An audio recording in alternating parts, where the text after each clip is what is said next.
Buenas tardes, este es el tercero de los 4 videos en los cuales expongo el contenido de mi libro Iglesia y Democracia.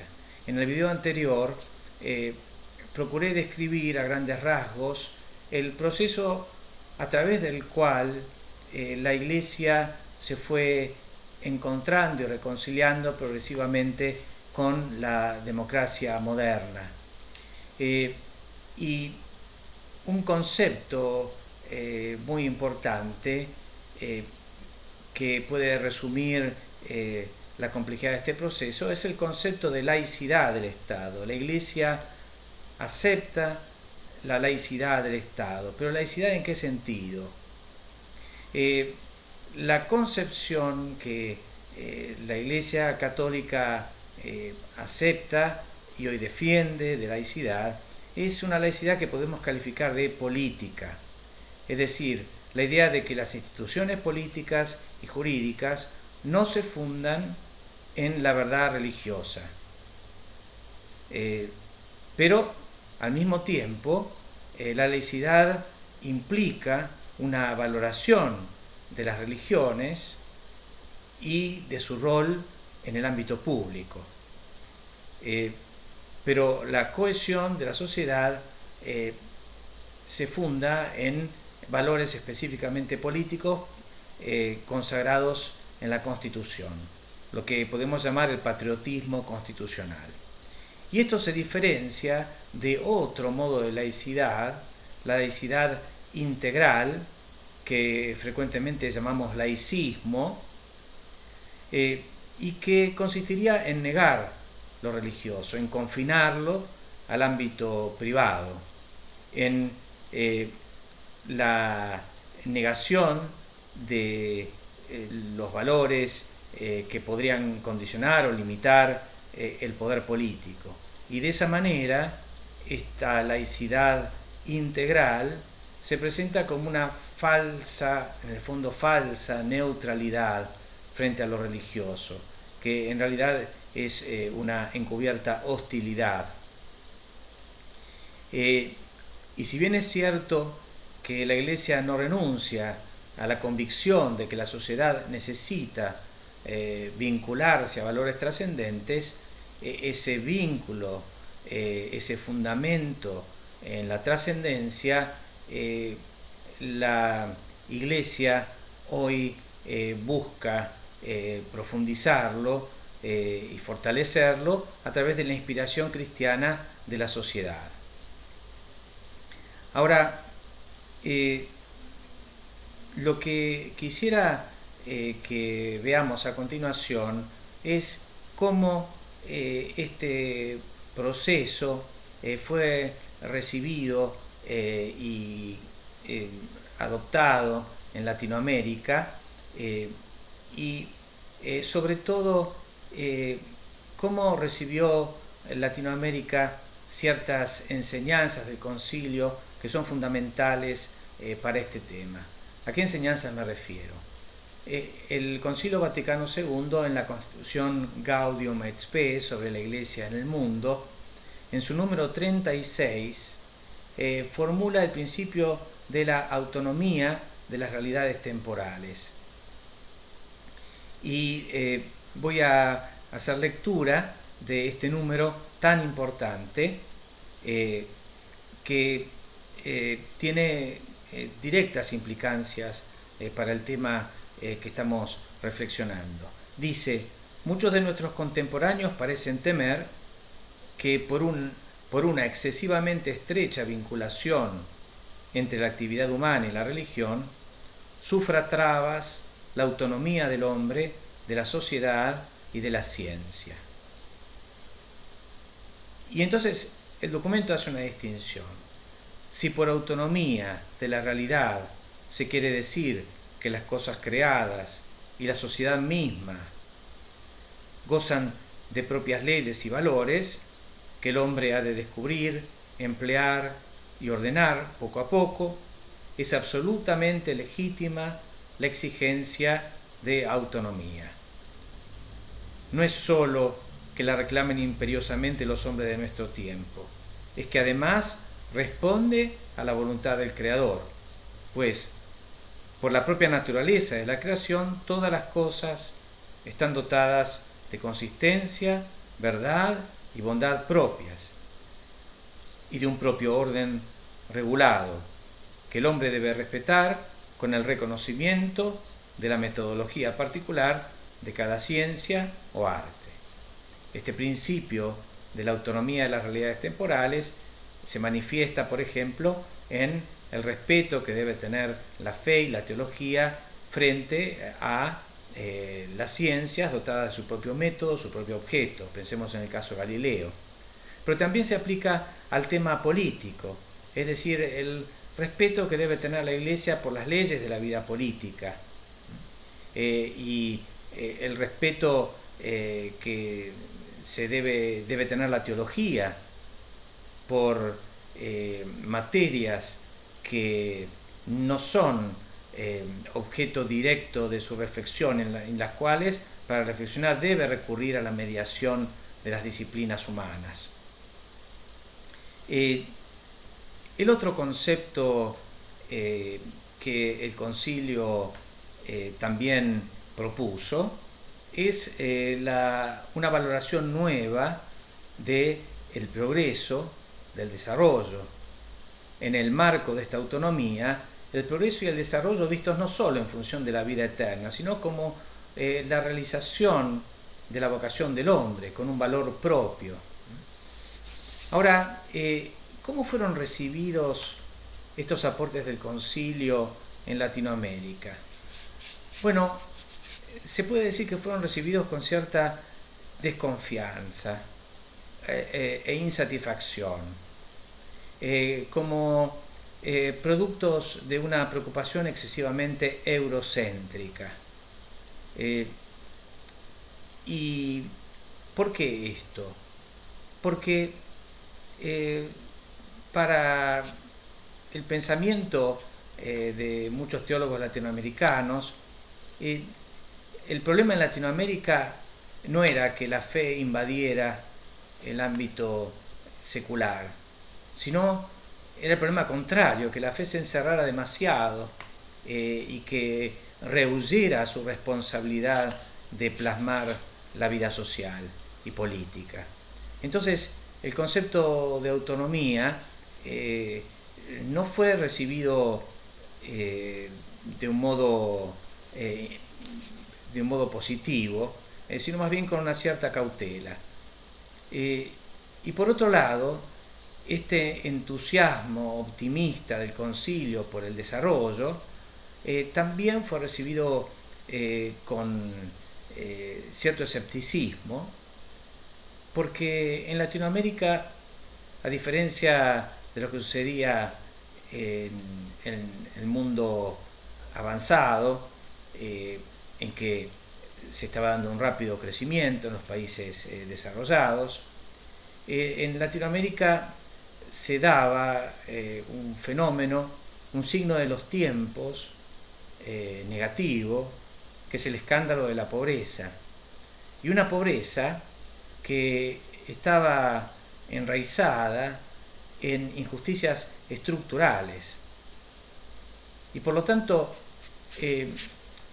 la Iglesia en Latinoamérica, más que plantearse la idea de respetar la autonomía de lo temporal, se planteaba el desafío de transformarse en una iglesia pobre que renuncia a sus privilegios para ponerse del lado de los pobres. Esta es la idea de la adopción preferencial por los pobres que comienza a expresarse en el documento de Medellín de 1968, la segunda conferencia del episcopado latinoamericano. Esa opción por los pobres, por supuesto que tiene una dimensión socioeconómica, pero se impone por razones teológicas,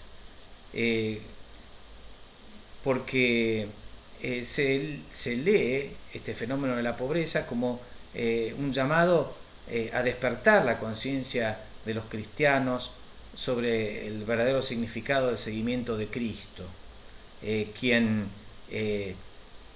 vivió para los pobres y Cristo hizo de los pobres el centro de su misión. Por eso la Iglesia debe redescubrir este camino de la debilidad de su Señor, haciéndose abogada de los que no tienen voz, de los que a los ojos del mundo son insignificantes, los considerados no personas. Y acá entonces se ve la motivación profunda que inspira la teología de la liberación, llamada de esta manera a partir de un libro del teólogo peruano Gustavo Gutiérrez, que se considera una de las obras fundantes de esta amplia corriente de pensamiento que tiene diversas vertientes. Pero en todas ellas se trata de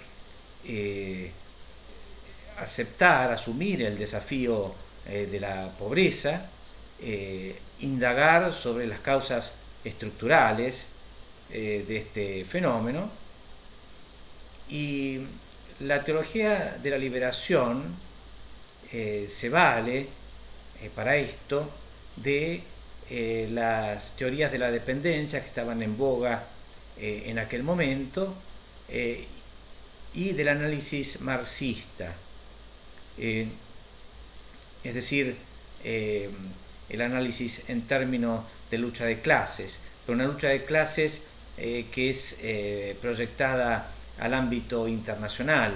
Los países ricos que son ricos a costa de los países pobres. Los países pobres que no pueden desarrollarse debido a los intereses de los países ricos y sus élites coloniales en el interior de las naciones oprimidas.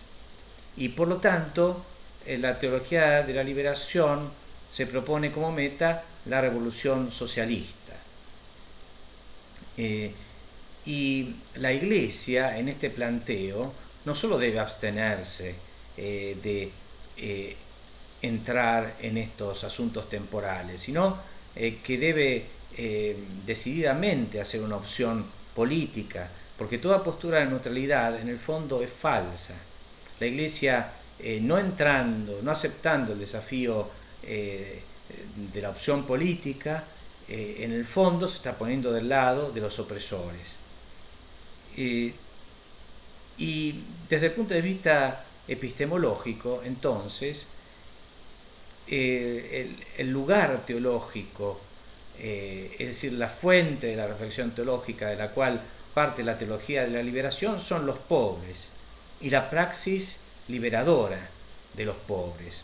Entonces, más que una reflexión sobre la doctrina, la ortodoxia, va a ser una reflexión sobre la ortopraxis, una reflexión a partir de la praxis liberadora y en orden a ella.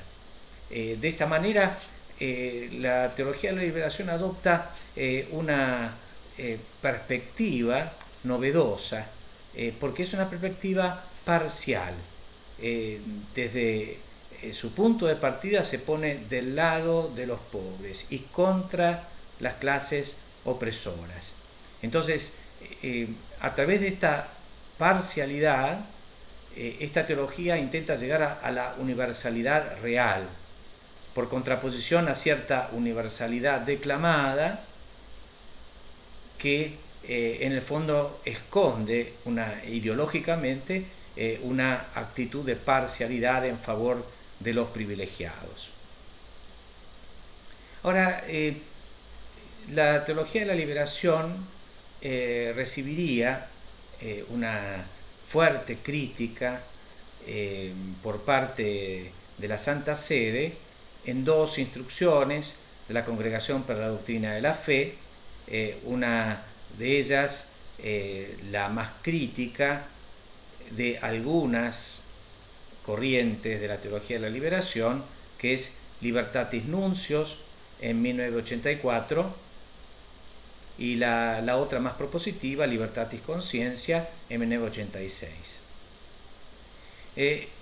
En Libertatis Nuncius, básicamente lo que se afirma es que el análisis marxista no es separable del conjunto del sistema y de la ideología marxista. Es decir, la idea de utilizar el análisis pero no la filosofía es una idea que en la práctica no funciona. En particular, se observa la inaceptabilidad de la teoría de la lucha de clases como ley estructural fundamental de la historia. Y también el documento señala críticamente lo que denomina el inmanentismo historicista, es decir, la tendencia a identificar el reino de Dios con un movimiento de liberación humana y la realización de un proyecto humano, intramundano, intrahistórico. El reino de Dios es siempre algo trascendente.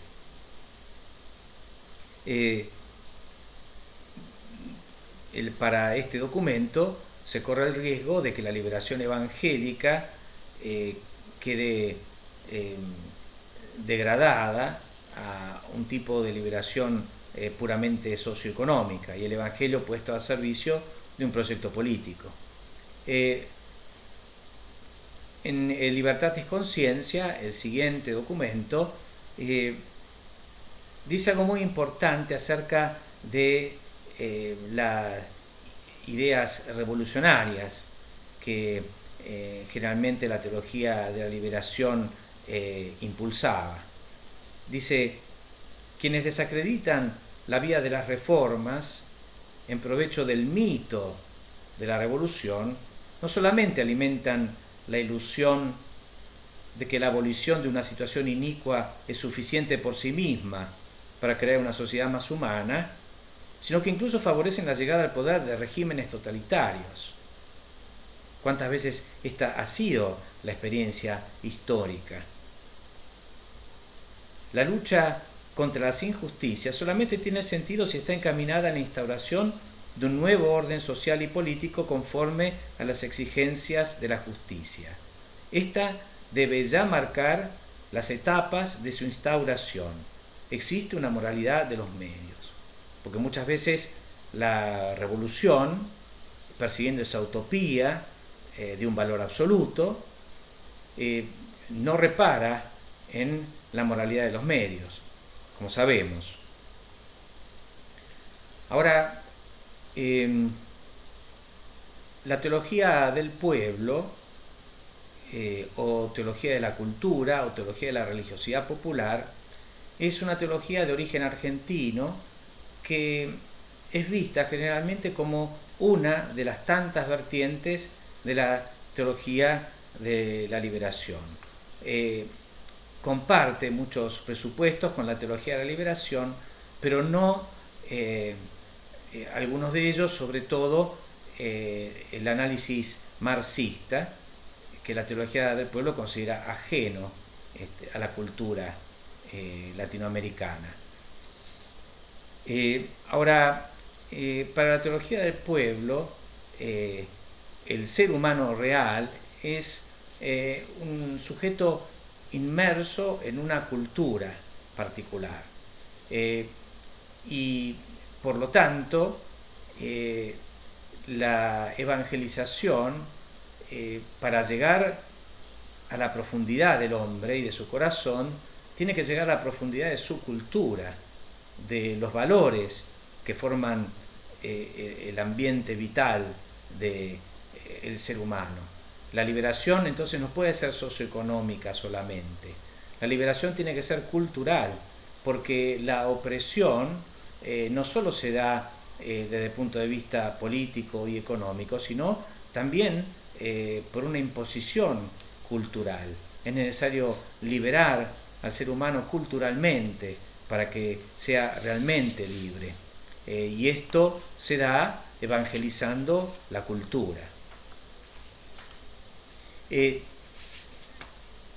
Ahora, la cultura es aquello que da origen a un sujeto eh, que no son los individuos que toman parte de esa cultura, sino que es un sujeto que de alguna manera está por encima de ellos, que es el pueblo.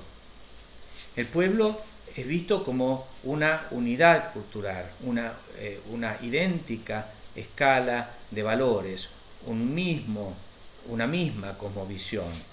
Y este pueblo es el sujeto de la historia y es el sujeto de la liberación, no grupos iluminados, sino el pueblo colectivamente.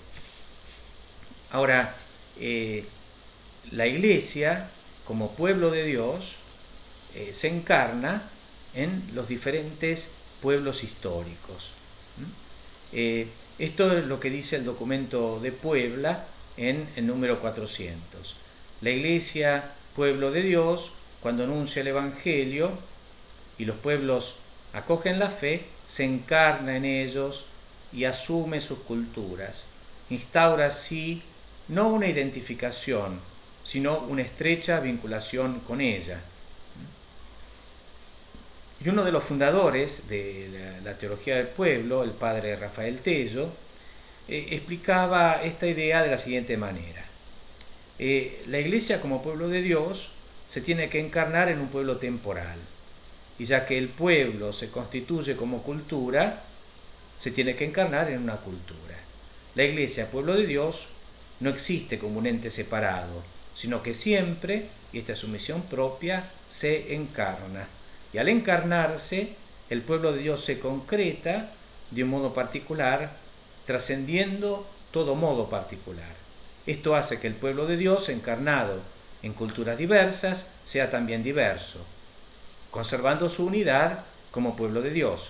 Es decir, la cultura le da una modalidad encarnada a los valores universales del pueblo de Dios y así lo multiplica en el espacio y en el tiempo sin agotarlo jamás.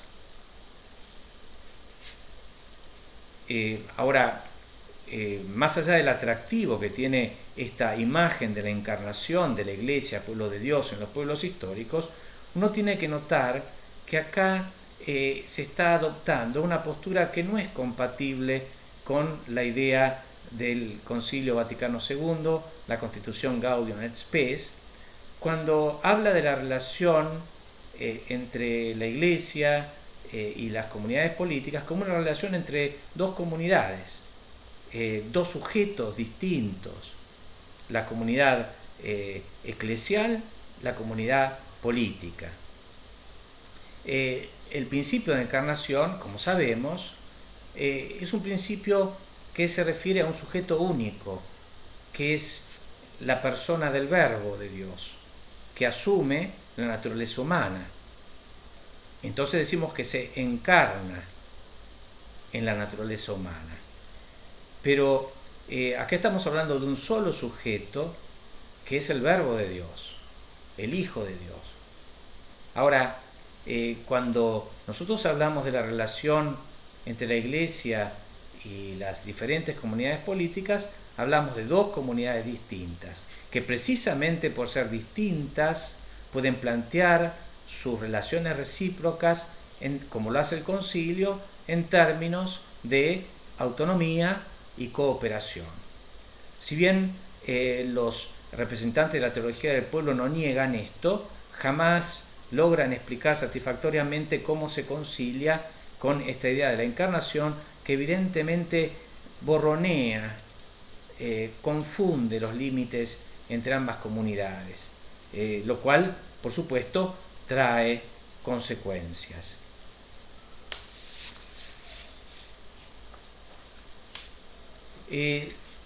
Ahora, en el corazón de la cultura y en el corazón de cada pueblo está la relación con Dios, lo religioso, que es decisivo para modelar cada cultura particular. En el corazón del pueblo latinoamericano, en el corazón de su cultura, está la piedad popular, que es una forma de piedad que no debe considerarse de segundo nivel respecto de otras formas de piedad, ¿no? Y precisamente la Iglesia ha cometido ese error de querer imponer a veces una piedad más bien europea, sin lograr comprender adecuadamente los rasgos propios de la religiosidad de nuestros pueblos, la piedad popular. Esa piedad popular, en la consideración, en la mirada de los representantes de la teología del pueblo, es sabiduría evangélica y al mismo tiempo fuerza de transformación social.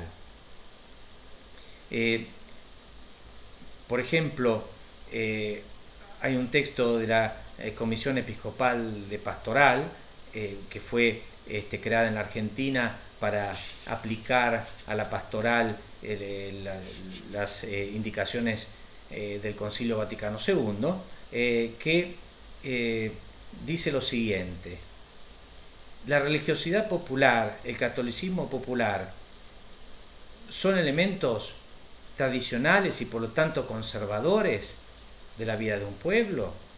Pues la religiosidad popular puede ser un elemento revolucionario y transformador de la vida de un pueblo. Nosotros afirmamos que la fe en la vida de un pueblo es revolucionaria y no meramente conservadora.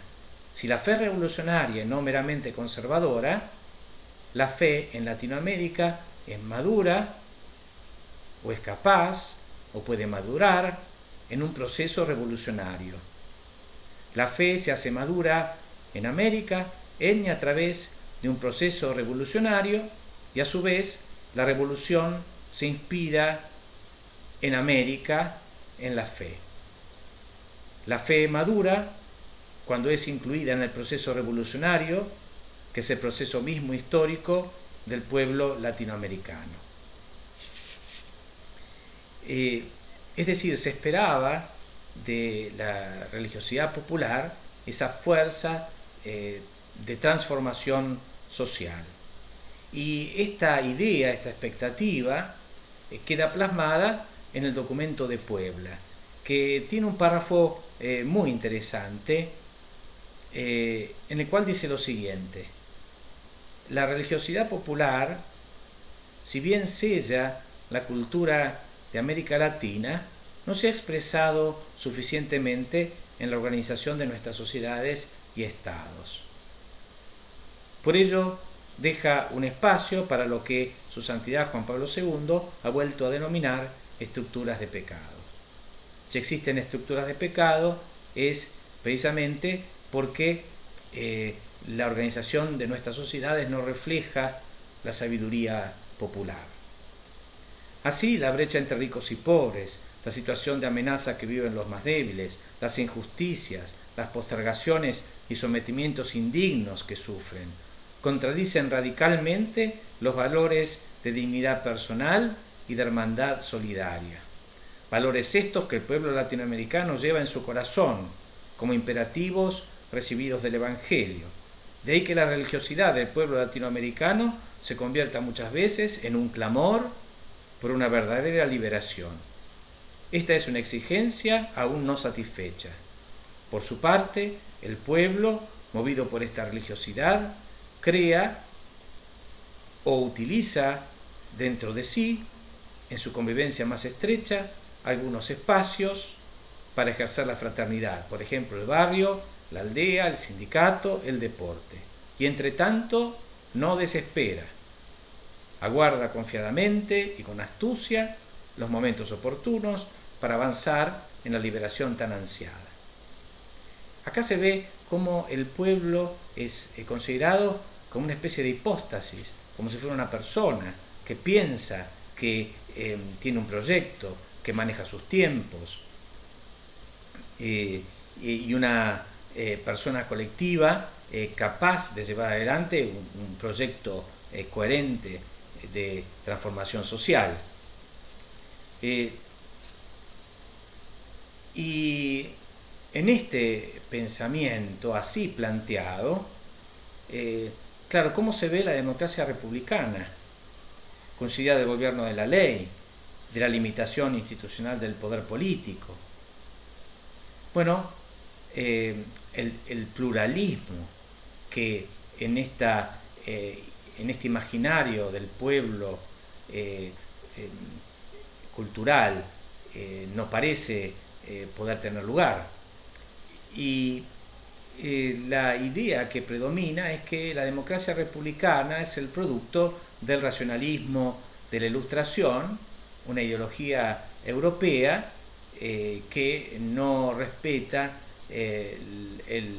las características propias de nuestra cultura y de nuestro pensamiento. Y así lo decía el padre Scanone en uno de sus libros, Teología de la Liberación y Doctrina Social de la Iglesia. En este libro decía lo siguiente: según nuestra idiosincrasia cultural, nosotros preferimos las mediaciones personales sobre las meramente formales. Esto explica al caudillo federal como conducción viva, sobresaliendo en nuestra historia sobre la Constitución escrita, fabricada muchas veces desde fuera de la vida, como las de 1819 y 1826, que el pueblo rechazó. Acá no se menciona 1853, pero veremos que queda afectada por este modo de pensar. Los lazos vivientes de amistad, fidelidad y lealtad son herencia española, caracterizada también por la jurisprudencia visigoda, según la cual una persona, el juez, interpretaba en el aquí y ahora la ley escrita. Tal expresión se contrapone al literalismo positivista y formalista que supo integrar los valores de la ley y la Constitución escritas, como lo muestran los movimientos políticos populares de este siglo y los nuevos caminos de democracia institucional y Estado de Derecho que por consenso popular hemos comenzado a recorrer, los cuales sin embargo no excluyen el liderazgo personal, pero lo controlan y lo equilibran. Es decir, sin llegar a rechazar de plano lo que se ve como producto del racionalismo, la idea del imperio de la ley, sin embargo, se lo condiciona a el liderazgo personalista. Y dice, la sabiduría popular y cristiana tiene preferencia por las mediaciones personales, no por el imperio de la ley. Mediaciones personales como la de Cristo, la de la Virgen, la de los santos, o las de la interpretación fiel y viviente de la tradición por parte del magisterio, o la interpretación de la ley por parte del superior, regla viviente. Sobre esto lo privilegia la cultura latinoamericana sobre las mediaciones formales y legales. Es decir, la cultura latinoamericana privilegia el espíritu a la letra, para vivificarla dándole cumplimiento, no prescindiendo de ella. Acá utiliza la idea paulina de la contraposición entre espíritu y letra, pero lo utiliza de un modo muy curioso, que es para decir que la cultura latinoamericana, relativizando el imperio de la ley, está privilegiando el espíritu sobre la letra puramente formal. Ahora, este pensamiento de la teología del pueblo fue cuestionado por la teología de la liberación. Hubo polémicas intensas entre Gustavo Gutiérrez, fundador de la teología de la liberación, y el padre Lucio Gera, fundador de la teología del pueblo. Y en su crítica, Gustavo Gutiérrez decía lo siguiente: si el gran desafío a la fe en América Latina es la ideología secularista y no el hecho brutal de la explotación de los pobres del continente, el Dios providente ocupará el lugar del Dios que libera. El Dios providente de la teología del pueblo ocupará el lugar del Dios que libera, el de la teología de la liberación. El puesto de liberador que el Dios de los pobres tenía en Medellín. Y dice, la religiosidad popular cumplirá el papel que tenía la pobreza. La cultura tendrá el sitio de la liberación. El pueblo, formado por todos aquellos que gestan una misma cultura, se hallará en el lugar que ocupaban las clases populares explotadas. El pueblo considerado en su pobreza material será reemplazado por el pueblo rico espiritualmente. Esta es una crítica muy aguda, es decir, el Dios liberador termina siendo reemplazado por el Dios providente que cuida a los pobres en su pobreza. Y los pobres explotados, víctimas de la injusticia, pasarán a ser los pobres bienaventurados en su pobreza. Es decir, una ideología conservadora de la injusticia social. Sin embargo, en esta puja triunfa la teología del pueblo por razones obvias, porque no tenía ese carácter revolucionario y tan marcadamente sociopolítico de la teología de la liberación, y sobre todo no recurría a las categorías marxistas, que eso también preocupaba a las autoridades de la Iglesia. Ahora, la contradicción interna de la teología del pueblo, que por un lado habla de liberación, pero por otro lado romantiza de alguna manera la pobreza, se ve muy claramente expresada en un pequeño número de el documento de Puebla, que dice lo siguiente: la Iglesia se alegra de ver en muchos de sus hijos, sobre todo de la clase media más modesta, la vivencia concreta de la pobreza cristiana. ¿Por qué digo que este número es significativo? Porque acá muestra una dificultad en la lógica de la teología del pueblo. Si el pueblo pobre es el pueblo que tiene la sabiduría popular, los valores del Evangelio, si entonces quienes no son pobres de alguna manera se ven contaminados por el materialismo, por el secularismo, entonces uno se plantea, ¿para qué deseamos que el pobre deje de serlo? ¿Por qué no preservar al pobre en su pobreza, que después de todo es el ámbito más seguro para alcanzar el reino de Dios? Pero por otro lado, la teología del pueblo también considera inaceptable la situación de los pobres. Entonces, ¿cuál es la solución que se encuentra a este verdadero dilema, a esta contradicción? Bueno, exaltar la clase media baja, es decir, que el pobre deje de ser pobre en el sentido de la carencia material, pero que tampoco tenga una abundancia que lo ponga en riesgo. Y por supuesto, detrás de esto también está la idea de que es mejor que no intente progresar desde esa posición en la clase media baja.